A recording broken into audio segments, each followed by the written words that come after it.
Welcome back to Lotus on Track and welcome back to Silverstone for the second round of the 2013 Lotus Cup UK, where number 10 Andrew Bentley in the Evora leads Marcus Jewell in the bright orange 211. This is the fight for first and second in the race as the mandatory mid-race pit stops begin to loom ever larger here on the Silverstone Grand Prix circuit. Andrew Bentley lights the blaze in the Evora, hits the brakes into Vale, snatches a tyre as well, and with good reason, because he's got Marcus Jewell right in his tail, and Jewell looking particularly feisty here in the 211, and he's going to take advantage through Club Corner and wrestles lead the race away from Andrew Bentley. And that was all triggered by that slight error from Bentley as he hit the brakes into Vale, pitched him off line for Club, and Jewell needing no second invitation to go through. The pair of them all the while pulling clear of Adrian Hall in the Exige. She was now in a somewhat distant third position. The big question is now that Marcus Jewell's going to lead the race, will he be able to pull clear of Andrew Bentley, or is Bentley going to be able to come back at Jewell? Well, let's see. A pair of them head around the loop and accelerate on towards the Wellington Straight with Marcus Jewell 4 or 5 car lengths clear of Andrew Bentley. Bentley, though, trying to use the slipstream to get on turns, got wave yellow flags at Brooklands. The reason for that we know not, but it means that if Andrew Bentley were near enough, and he certainly isn't, he couldn't challenge Marcus Jewell to lead the race. So through Brooklands they go. To say Jewell backs off maybe a little bit more tentatively than Andrew Bentley does. He takes the opportunity to close in 2 or 3 car lengths on Jewell by the time they arrive into Luffield, to no avail though. As into the pits comes Adrian Hall. We wondered that he was a little bit distant, and this is well outside the planned pit window. The rear engine cover comes off, the mechanics peer inside, and unfortunately that would seem to be day over for Adrian Hall. It's also very emphatically day over for Pete Story as well, who pulls off the road.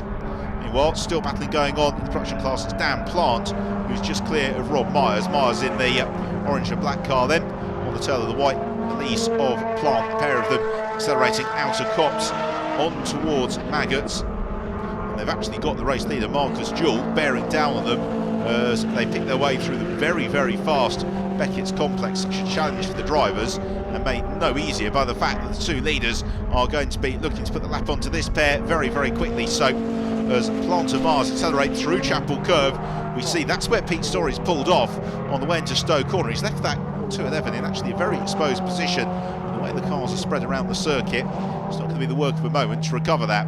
For the time being, though, it means that Rob Myers is unable to overtake Dan Plant. It also means that Marcus Jewell wouldn't be able to overtake the pair of them until they pass the green flag, and that again could give Andrew Bentley the opportunity to get back onto turns with Jewell. I don't think it does quite though.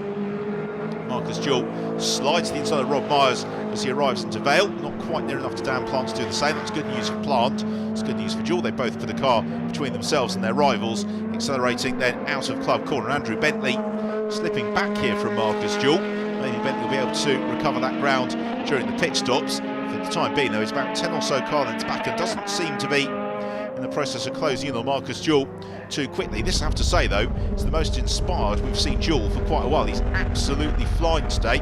Again, his season starter at Snetterton was marred by mechanical trouble in the 211, and actually an event that saw most of the 211s plagued with various issues, but it seems to be fully on song today.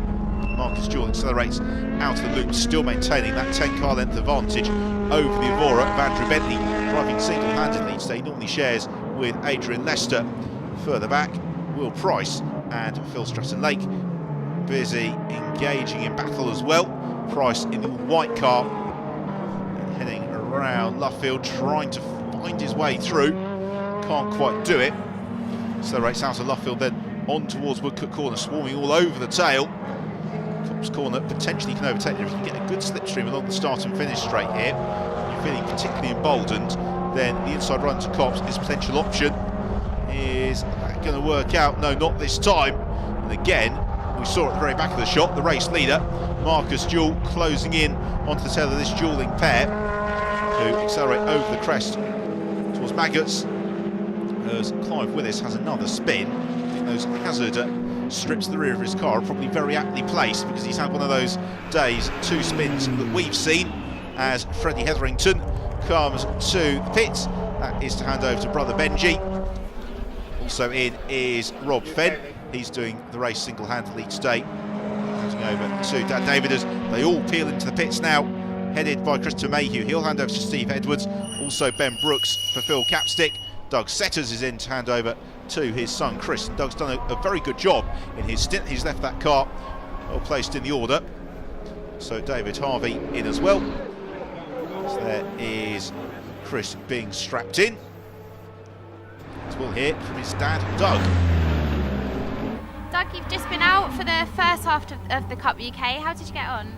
Okay, I'm finding the car a little bit slippy because we're still getting the feel of the new tyres. But Chris seems to get to grip with them better than me. So hopefully he'll pull the time back. But, so we're all in the same position. So we're feeling the tyres. They're good. We just need to get used to them. And I enjoyed it. Great. And Chris has just gone out. You're feeling confident for him? Yeah, Chris is a good driver. He is a good driver, and he'll get the best out of the car. Also into the pits then, Simon Deacon, as Andrew Bentley accelerates on his way. So Bentley joins the track then in the Evora. The big question will be, at what point Marcus Jewell makes his pit stop and where he is in relation to Andrew Bentley. So Bentley powers out of the pits as accelerating on his way goes Steve Edwards, having taken over from Chris Mayhew. Pit lane very, very busy. Ken Savage, another driver who has had his pit stop and rejoins the fray. So coming in is Phil Chatterton. That's to hand over to Steve Porter. Rob Fenn rejoins the action, finds a gap in clear air, and we'll head back down to the pit lane where Haley's caught up with Phil Chatterton. Hi Phil, so you've just been out for the first half of the Cup UK. How did you get on? Yeah, we had some problems this morning in practice, and in qualifying. And that was the first time I'd raced for nearly 3 years, so it was quite hard work, but Guglielmi set the car up really well, and I think that was as much as I could hope for this time. It's a late pit stop for Marcus Jewell. He is pushing very, very hard, but look, he's got some damage to the rear of the car. The rear diffuser has collapsed. That might just slow him down a little bit, as most of the field seems to be in the pits. The driver who rejoins the action is Seth Walpole. In comes Steve Guglielmi, brings the car to a halt. He'll hand over to Jeff Milam as Haley catches up with Steve. I was enjoying it, but I think we may have missed the pit window, so it's just getting better and better as the day goes on. And you've got your second driver out now. Are you feeling confident for him? Jeff Milam's out there, he's going to bring it home, but we may get a penalty. We'll have to see how everyone feels today, but I've thoroughly enjoyed it. Smooth run for you? No, not too bad at first, but I coach a few of the drivers here, and one of my guys who wanted to maybe get one over on me was fighting me quite hard.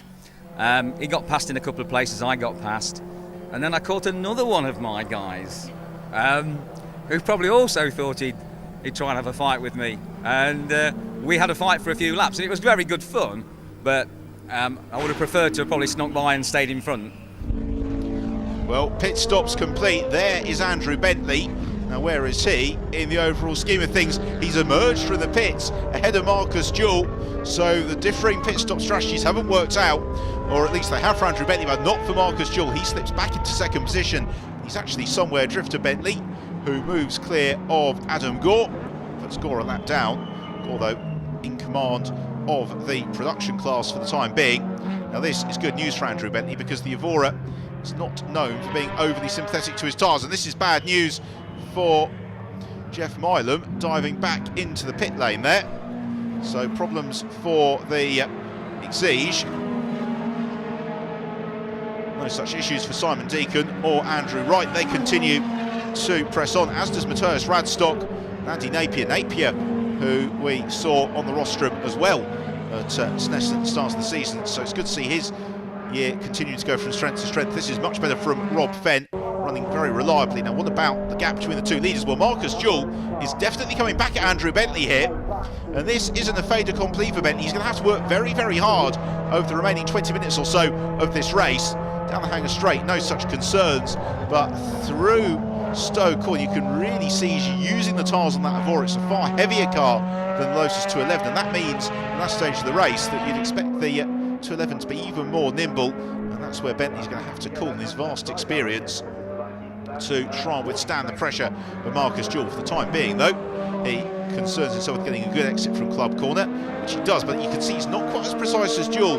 He's using all the curb, and the car sliding on the exit of club. Marcus Jewel able to be much more precise, drive the car a little bit more like a single seater, whereas Andrew Bentley having to let the Evora move its own accord. But at the moment he is able to see off the pressure from Jewel.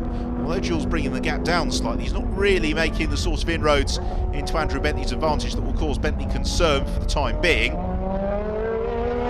Around the loop he heads, and then accelerating on towards the Wellington Straight. Marcus Jewel is closing on his tail. We've got about 15 minutes to go here at Silverstone. Join us after the break to see who claims the win.